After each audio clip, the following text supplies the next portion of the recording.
మేషరాశి వాళ్ళకి ఈ 2025వ సంవత్సరంలో ఈ మార్చి 30వ తారీఖు తర్వాత ఏలినాడి శని స్టార్ట్ అవ్వబోతోంది. దీనివల్ల అనుకోనటువంటి ధనహాని, కోర్టు చిక్కులు, కుటుంబ కలహాలు, తర్వాత కీచులాటలు, వివాదాలు, డబ్బులు నిలబడకపోవడం లాంటి ఎన్నో సమస్యలు ఇక్కడి నుంచి ప్రారంభమయ్యి రెండవ ఏలినాటి శని, సెకండ్ ఫేజ్ ఆఫ్ ఏలినాటి శనిలో ఆరోగ్యం మీద, తర్వాత రుణ బాధల విషయంలో ఎన్నో ఇబ్బందులు పడబోతున్నారు. ఇదంతా ఎందుకు వస్తుంది అంటే శని కర్మకారకుడు కాబట్టి శని యొక్క ఎఫెక్ట్ వల్ల కర్మని మనం అనుభవించాల్సి వస్తుంది.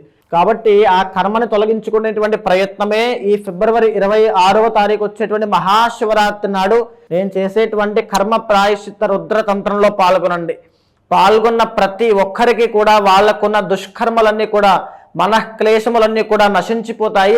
ఆది దంపతుల యొక్క సంపూర్ణ అనుగ్రహం వల్ల అక్కడి నుంచి ఎలాంటి సమస్యలు వాళ్ళు ఇరుక్కోరు. వచ్చిన ప్రతి ఒక్కరికి కూడా లక్ష్మీ మంత్రము, శివ మంత్రము ఉపదేశించడం జరుగుతుంది. స్వామివారి యొక్క ప్రసాదము, రక్ష ఇవ్వడం జరుగుతుంది.